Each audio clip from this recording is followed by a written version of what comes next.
These journals contain stunning images of the construction of the Titanic and its near-identical twin, the Olympic. I found these journals at the University of Illinois Library. The journals, written between 1909 and 1911, take me back to a time before the Titanic sunk. They give me a new perspective and let me appreciate the enormity of the scale of the engineering of the Olympic-class ships. So, let me share with you some fascinating details about the Titanic and its twins, the Olympic and Britannic. The story starts here in the Harland and Wolff shipyard in Belfast, Ireland. This large framework, called a gantry, surrounds the ships as they are built. It supports the overhead cranes and scaffolding used by workers as they construct the Olympic and the Titanic. Notice that just beyond the far end of the gantry lies the Belfast harbor. Workers will build the Olympic here on the right, and then 9 months later, before the Olympic is finished, they will start on the left the Titanic. When completed, the Olympic stern or rear end of the ship will point toward the harbor. The ship's construction starts with its keel, seen here as a long, dark shape. The keel is the backbone of the ship and gives the ship rigidity. If we look at the keel from the land side, we see the keel blocks that support it.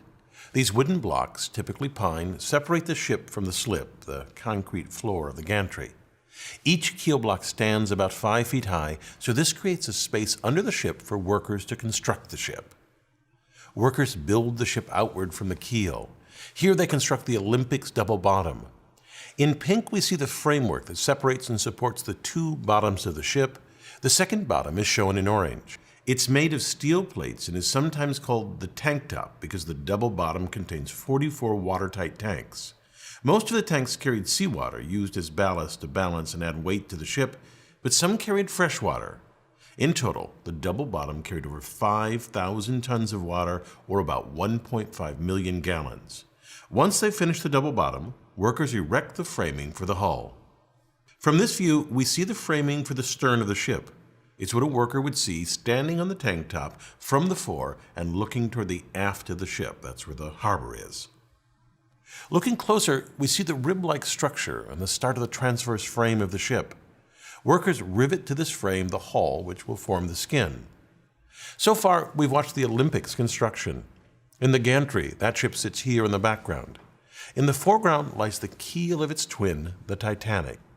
Its construction began 9 months after the Olympic. We see here, attached to the keel, the framework of the Titanic's double bottom. Notice this large, claw-like mechanism lying on the ground, and these three hung from the cranes. These are hydraulic riveters, which workers used to install most of the 3 million rivets on the Titanic. Here we see the almost complete hulls of both the Olympic and Titanic. Work inside the Olympic progresses rapidly. The staterooms are being erected and plumbing is being fitted throughout the ship. To prepare for the Olympic's launch, workers paint the ship a light gray so it will stand out in black and white photographs, although they repainted the ship black soon after its launch so that it matched previous White Star liners.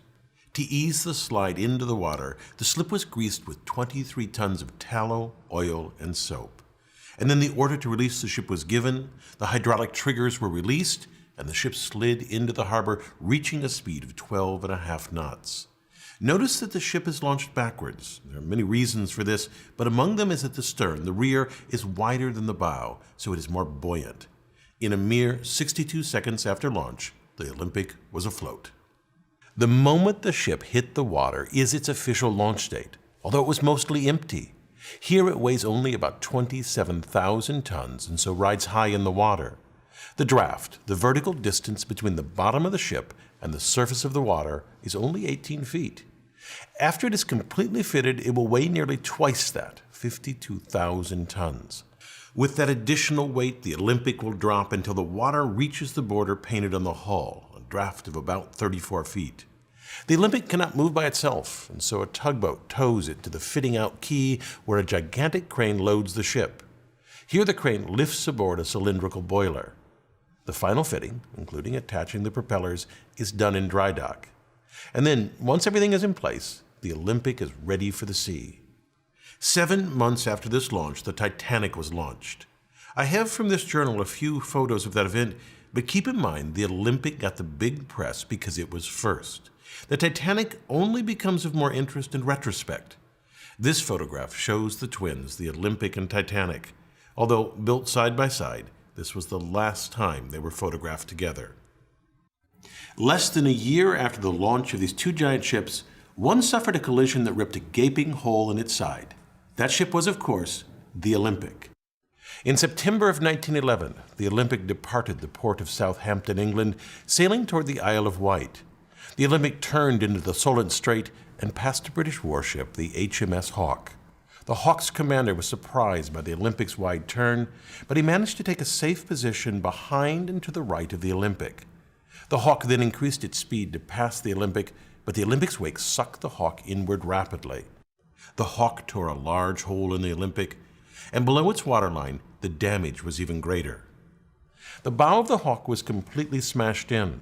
The Olympic limped back to Southampton, where the holes were temporarily patched with wood before returning to its home dock in Belfast for repairs. The Olympic's sibling also suffered a traumatic blow that caused it to tragically sink. I'm of course talking about the Britannic. The Britannic was the same size and very similar to the Olympic and Titanic. Although intended to be a passenger liner, the ship was drafted into military service in World War I as a hospital ship. While in the Mediterranean, it hit a mine or was struck by a torpedo and sank in less than an hour. Despite these accidents, the Olympic-class ships were great feats of design and workmanship. Just consider the propulsion system of the Titanic. The ship had two sets of reciprocating engines. These engines were fueled by coal, which was stored along the bottom of the ship. Exhaust gases from the boiler discharged through these smokestacks, which are frequently called funnels. Now, they don't look like funnels until you look at them the right way. They're upside-down funnels. This cross-section of the Olympic shows the boilers sitting atop the double bottom. Exhaust from the boilers is funneled up and out of the ship. It's well known that the aftmost funnel on these ships is a dummy. It was built primarily for aesthetic reasons. Although it did not service the boilers, it was used as a ventilation and extraction shaft for the engine and turbine rooms.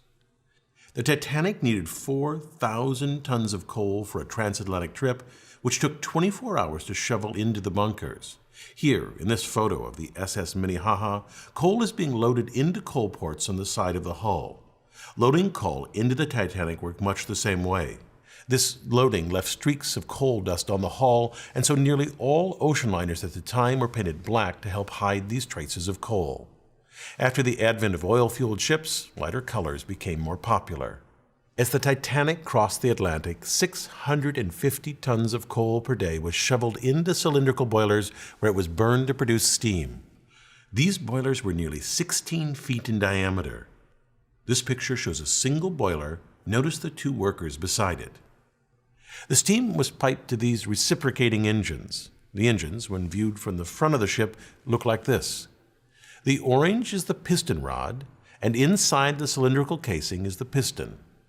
This worker peering out of this casing gives a sense of the engine's size. Excess steam from these engines was used to drive a turbine engine. This shows the turbine under construction and without its outer casing. Note the workers at the top. This is huge. If you look closely, you can see that the turbine is made of hundreds of individual blades. A shaft transfers power from the engines to the propellers. The ones on the left and the right were powered by the reciprocating engines, and each propeller weighed 38 tons, while the central propeller was powered by the turbine engine. It was cast as a single piece of manganese bronze and weighed 22 tons. The outer propellers were used for tight navigation of harbors, while the central propeller was used only in open seas. Also, unlike the others, the central propeller could not be driven in reverse, only forward. Even with this powerful propulsion system, the Olympic-class ships were not the fastest at the time, which was intentional.